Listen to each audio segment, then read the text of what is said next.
मुलांचे संगोपन ही केवळ आईची जबाबदारी आहे का? असा रोखठोक सवाल विचारत खासदार राघव चड्डा यांनी संसदेत एक महत्त्वपूर्ण विषय ऐरणीवर आणला आहे.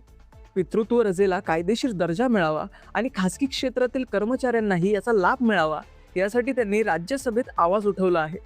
काय आहे नेमकी ही मागणी, पाहूयात सविस्तर. आम आदमी पार्टीचे खासदार राघव चड्ढा यांनी राज्यसभेत विशेष उल्लेख या माध्यमातून देशातील पितृत्व रजेच्या कायद्यात बदल करण्याची मागणी केली आहे. मुलं जन्माला आल्यावर वडिलांनाही आपल्या पत्नीची आणि नवजात बाळाची काळजी घेता यावी, हा त्यांचा मुख्य उद्देश आहे. सध्याच्या केंद्र सरकारच्या नियमानुसार सरकारी कर्मचाऱ्यांना 15 दिवसांची पितृत्व रजा मिळते. मात्र राघव चड्डा यांनी निदर्शनास आणून दिलं की देशातील सुमारे 90% मनुष्यबळ हे खासगी क्षेत्रात कार्यरत आहे. या खासगी क्षेत्रातील कर्मचाऱ्यांसाठी पितृत्व रजेची कोणतीही ठोस कायदेशीर तरतूद नाही. त्यामुळे वडिलांना अनेकदा आपल्या कुटुंबासाठी नोकरीवर पाणी सोडावे लागते किंवा बाळाच्या सुरुवातीच्या दिवसात उपस्थित राहता येत नाही. चड्ढा यांनी यावेळेस मानसिकतेत बदल करण्याची गरज व्यक्त केली. बाळंतपणानंतर स्त्रीला पतीच्या मानसिक आणि शारीरिक आधाराची सर्वाधिक गरज असते.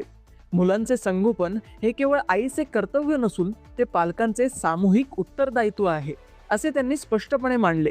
जागतिक स्तरावरील अनेक प्रगत देशांचे उदाहरण देत त्यांनी भारतातही हा बदल स्वीकारण्याची विनंती केली आहे. थोडक्यात सांगायचं तर केवळ केंद्र सरकारच नव्हे तर खासगी क्षेत्रातील प्रत्येक पित्याला आपल्या हक्काची रजा मिळावी, असा हा प्रस्ताव आहे. केंद्र सरकार यावर काय पाऊल उचलणार हे पाहणं महत्त्वाचं ठरेल. मी दीपेश पवार, कुलाबा न्यूज 24.